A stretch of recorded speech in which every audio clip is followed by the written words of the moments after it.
What's up, guys, and welcome back to the Little Scale Cars YouTube channel. Today in the review box we have the Peugeot 9x8, 9X8, whatever you want to call it. This is their entry into the WEC's hypercar class.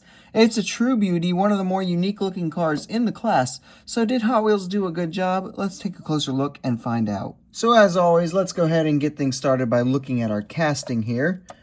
And proportionally speaking, it actually looks quite nice. Like I said, kind of the one of the more unique shaped hypercars.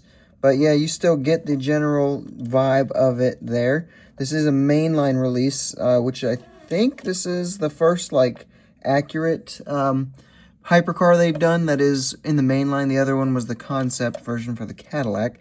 So let's break the casting down here now. So all of our body lines are going to be replicated quite nicely. This is the newer version of the 9X8 that has the actual wing on it, which in my opinion I think does look better. So I'm actually kind of happy that we got that one. Now, you got all these kind of fins that have been replicated quite nicely. You get the exhaust kind of poking through. That's a piece of the interior.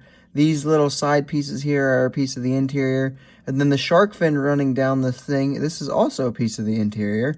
So that's pretty cool. Now, all of this plastic here is all going to be on your splitter and on your logo section here. This is all a piece of the base that's been kind of worked up into it. And then your actual headlight section is a piece of the window. So very unique engineering that's been in. Again here, I think this is a piece of the interior actually. The diffuser is on the base, and then again, your taillight section, I'm pretty sure, is a piece of the actual window. So unique way of engineering it. There is a little hiccup, I would say.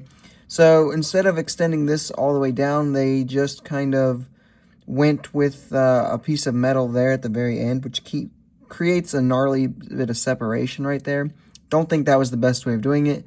Maybe bring this into die cast, I don't know, but yeah, it's okay, the casting. It's, you know, definitely been worked for the mainline, which means it had to adapt a little bit. So for our paint and deco, so it's pretty obvious that this is definitely inspired by, or is at least an homage to, the liveries that currently run the full season, but it's definitely lacking a little bit. So we don't actually get any number plates on it, so that's a bummer. If you wanted to add your own number plates, it wouldn't be that hard to do. I actually am considering like trying to do an entire deco for it, but I'm also kind of not wanting to do that because, you know, maybe eventually someone will make this car in like a premium brand. I'm hoping Spark or Mini GT do it, but for right now, this is the only one we've got. So it's definitely worth the idea, at least, of kind of working with it and making that deco a little better. So for the details, the majority of the details are actually not there because they all the Tampo budget went into making like the livery semi-replicated.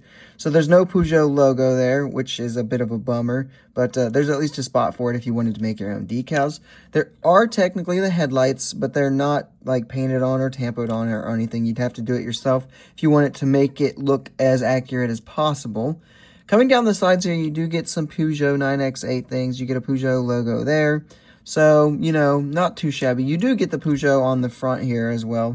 So there is some cool things there. Making your way to the rear section, nicely casted in, molded in decals, or not decals, details that look pretty good. But again, if you want this to look as accurate as possible, you're going to have to do a lot of the work yourself. So again, I don't know. It is good and it's a mainline, so we have to factor that in. But I think it could have been a little bit better.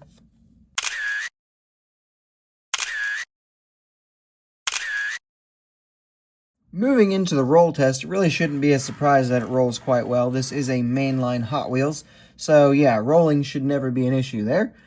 When we put this one on the scale, it comes out to be 41.38 grams. So, you know, despite the plastic base, because it's a mainline, it's actually very heavy. This is about as heavy as I expect most premium models to be, like a Mini GT or even some Hot Wheels premiums. So that's definitely very cool that it has that heavy factor to it. Pros and cons, getting started with our pros. The biggest pro in my book is going to be that this is the first 9X8 that has been done in 1/64th scale. So that is always going to be a big plus to me. And then, of course, the other big pro is going to be that price, the 125-ish price tag for a mainline.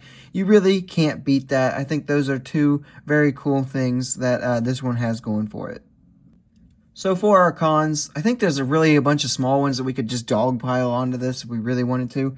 But I think a lot of those kind of factor into the mainline price tag budget point thing, and that's why they are the way they are. But this section down here could have been done better. You know, make this a piece of die cast perhaps, and I think that would have looked a lot better because that's a little unsightly. So that one's definitely a real con. And honestly, I think that's the only real con I'm going to mention in the actual con section, because all the rest of it can really kind of be worked with, as I think it just is a matter of issue because of the main line. So for some quick size comparisons, here we have it with some other Hot Wheels hypercars, with the Ferrari 499P from Hot Wheels Premium and the Cadillac GTP Project hypercar. This is technically the concept of the V-Series R, but, you know, it says at least pretty much a hypercar. That is from the main line, though.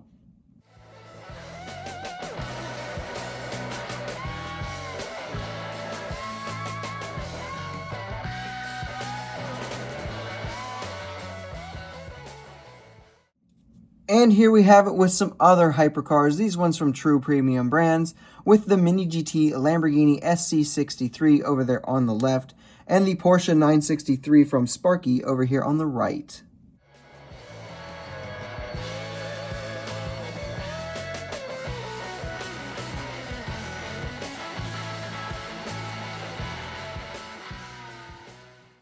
So with all of that out of the way, let's go ahead and find a final score for this one. The hype level, it's going to be a 9.3. While this personally was extremely hype for me, I was very excited for it. It's been not even semi-challenging to find on pegs. And I think, I don't know, the deco being a little bit subpar made a lot of people kind of on it overall.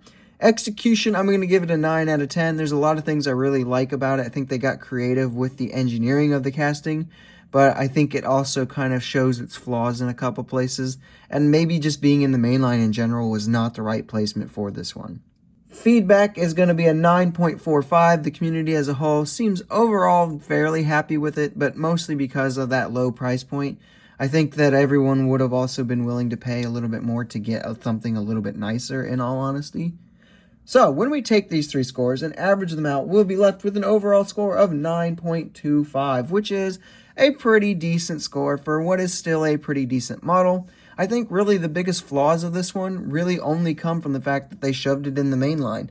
Like, the casting itself is done overall fairly well. There's really only that one gripe that I have with it. And I think that if the deco department had really been able to step up, then this would have been a near perfect release. We've seen what they can do with a hypercar, with the Ferrari this year. So we know what we can expect from a premium version of this. And now we just need to hope that Hot Wheels actually takes the casting premium and really does what the casting deserves and makes it truly, really, really nice looking. Other than that, though, this is the only 9X8 that is out there. So if you want this car, this is really your only way to get it. And it's not going to look amazing next to your Mini GTs and your Hot Wheel Premium Ferrari, but it is what it is for now. So I would still recommend it for that reason. Use it as a placeholder, customize the heck out of it, make some decals for it, go wild, and I'm sure you could get this thing looking very nice pretty quickly.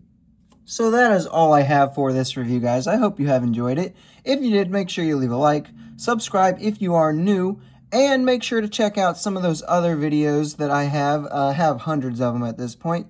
Leave a comment telling me what your thoughts are on this particular model, and I will see you guys in the next video.